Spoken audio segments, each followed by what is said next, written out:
تم یوں ہی جلتے رہتے ہو اور مرتے رہتے ہو، تم یوں ہی بکواس کرتے رہتے ہو، کبھی حضرت ابو بکر پہ، کبھی حضرت عمر پہ، کبھی تبرہ حضرت عثمان پہ، ان کے ایمان میں شک کرتے رہتے ہو، طنز اور تعریض اس کے تیر چلاتے رہتے ہو، اور تقریروں میں کہتے ہو عمر بھی کدی وفا کی تھی، عمر بھی کدی وفا کی تھی۔ سمجھ رہے ہو کہ کوئی نہیں سمجھ رہے ہو؟ عمر بھی کدی وفا کی، یعنی زندگی نے بھی کبھی وفا کی، بظاہر یہ کہہ رہے ہیں، اور اندر کیا ہے؟ اندر حضرت عمر پہ تبرہ ہے، اندر حضرت عمر پہ تبرہ ہے، عمر بھی کبھی وفا کی تھی، کبھی حضرت عثمان کے متعلق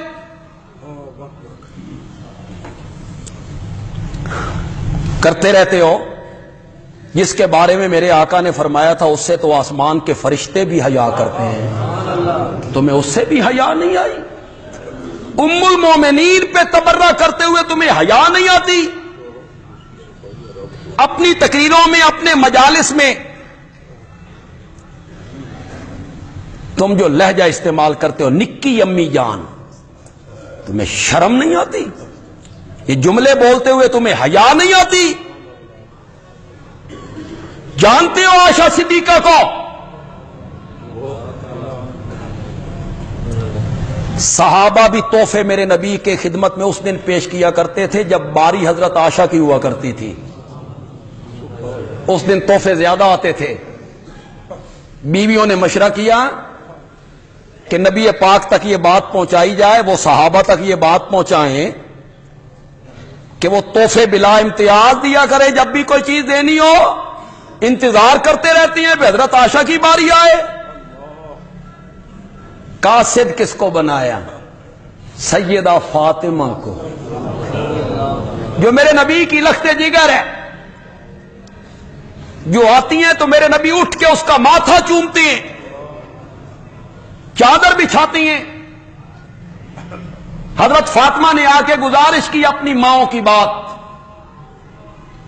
میرے آقا نے فرمایا بیٹا کیا تم اس سے محبت نہیں کرو گی جس سے تمہارا باپ محبت کرتا ہے؟ سبحان اللہ۔ بابا کیوں نہیں؟ فرمایا بیٹا پھر عائشہ سے محبت کیا کرو۔ تم اپنی مجلسوں میں نکی امی جان کہہ کے مذاق اڑاتے رہتے ہو اس کا، اس خاتون کا، اور سیکورٹی والوں کے سروں سے تمہاری باتیں گزر جاتی ہیں، ان کو سمجھ ہی نہیں آتی کہ تم کہہ کیا رہے ہو۔ دوبارہ ایلچی بنایا ام سلمہ کو، اپنی ہی میں سے ایک ام المومنین کو، کہ تم جا کے بات کرو۔ ام سلمہ نے آ کے بات کی، سناؤں میرے آقا نے کیا جواب دیا؟ بولو ذرا زور سے۔ آپ سب کو حضرت عائشہ سے محبت ہے، وہ ہماری ماں ہے، قرآن نے اسے میری ماں کہا ہے۔ ازواجہ، نبی کی بیویاں تمہاری مائیں ہیں۔ مجھے کس نے بتایا؟ جس ماں نے مجھے جنم دیا، جس ماں کی کوکھ سے میں نے جنم لیا، مجھے کس نے بتایا کہ یہ تیری ماں ہے؟ میری پھوپھی نے بتایا ہوگا، میری خالہ نے بتایا ہوگا، میری نانی نے بتایا ہوگا، میرے ماموں نے بتایا ہوگا کہ یہ تیری ماں ہے۔ عائشہ میری ماں ہے، قرآن نے بتایا ہے۔ نکی امی جان کہہ کے مذاق اڑاتے ہو اس کا، قرآن ان کی تعریفیں کرتا ہے۔ ام سلمہ نے بات کی، میرے آقا نے کیا جواب دیا؟ جواب پسند آئے تو پھر میرے ساتھ مل کے سبحان اللہ کہو گے؟ ملو گے؟ میری آواز ملاؤ گے میرے ساتھ؟ فرمایا ام سلمہ عائشہ کے متعلق مجھے کچھ نہ کہو، میں کسی بیوی کے بستر پہ ہوتا ہوں، جبریل وحی لے کے کبھی نہیں آیا۔ عائشہ میری وہ بیوی ہے، میں اس کے بستر پہ ہوتا ہوں، جبریل قرآن لے کے آ جاتا ہے۔ تم نکی امی جان کہہ کے اس کا مذاق اڑاتے رہتے ہو مجلسوں میں۔ وہ ام المومنین ہے،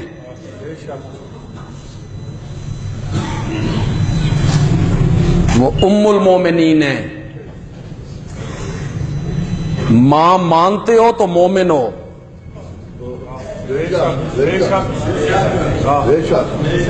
جی ماں نہیں مننی تو پھر مومن کس طرح دے ہو؟ قرآن نے تو اسے مومنوں کی ماں کہا. آج اتنی عظیم ہستیوں پہ تبرے، طنز کے تیر، طنز کے تیر. عائشہ یہ جبریل کھڑے ہیں، تجھے رب کا سلام کہہ رہے ہو، تم اس کا مذاق اڑاتے ہو.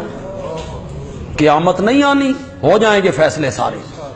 کس طرح سامنا کرو گے آمنہ کے لال کا کہ تم میرے گھر والیوں کا مذاق اڑایا کرتے تھے؟ کیسا نبی ہے، داماد چنگے نہیں لبے. کیسا نبی ہے، سسر چنگے نہیں لبے. کیسا نبی ہے، بیویاں اچھی نہیں ملی. کیسا نبی ہے، یار چنگے نہیں ملے. تین بیوی بھی چنگی ملے، تین سسر بھی چنگا ملے، تین داماد بھی چنگا ملے، تین دوست بھی چنگا ملے.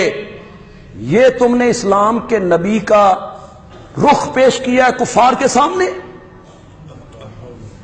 کہ اسلام کا جو نبی تھا اس کے یار اچھے نہیں، اس کے سسر اچھے نہیں، اس کے داماد اچھے نہیں، اس کی بیویاں اچھی نہیں. کون اس کے ایمان میں شک کر سکتا ہے؟ کون دیوس ہے جو صحابہ کے ایمان میں شک کرے؟ جس دل میں ایمان رب نے اپنے ہاتھوں سے تحریر کر دیا ہے. اولئک کتب فی قلوبہم الایمان، میں نے ایمان اپنے ہاتھوں سے ان کے دلوں میں لکھا. ایسے نہیں لکھا. انہوں نے اس آیت پہ عمل کیا. وہ اللہ اور اللہ کے رسول کے دشمنوں سے محبت نہیں کرتے اگرچہ ان کے باپ ہی کیوں نہ ہو. اس پہ عمل کر کے دکھایا، اس پہ عمل کر کے دکھایا. 18 سال کا ہے ابو حذیفہ، چڑھتی جوانی. میرے نبی کے لشکر میں موجود ہے 313 میں.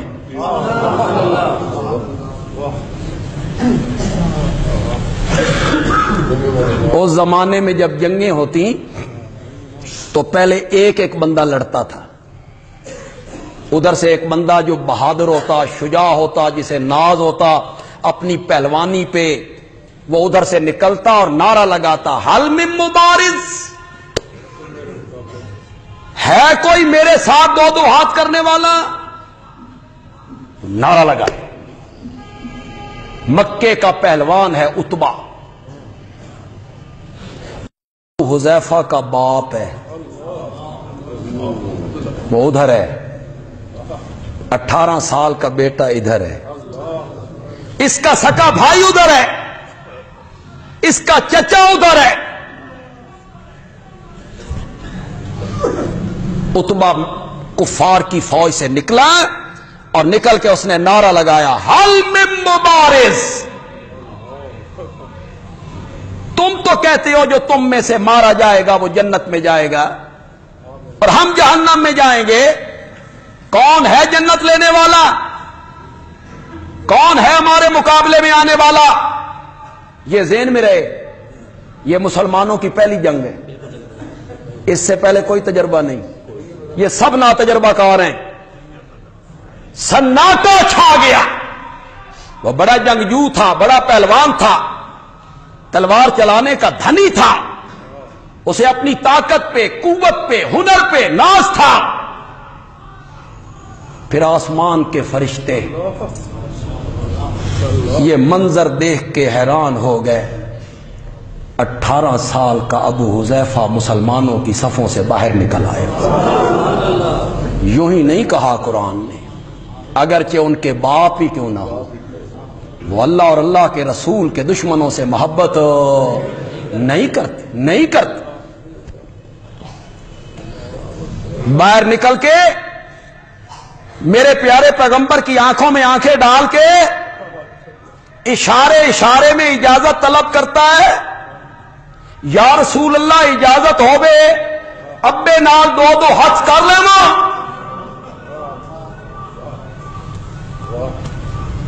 آپ نے فرمایا ابو حذیفہ بیٹا پیچھے چلے جاؤ، نہیں جانا۔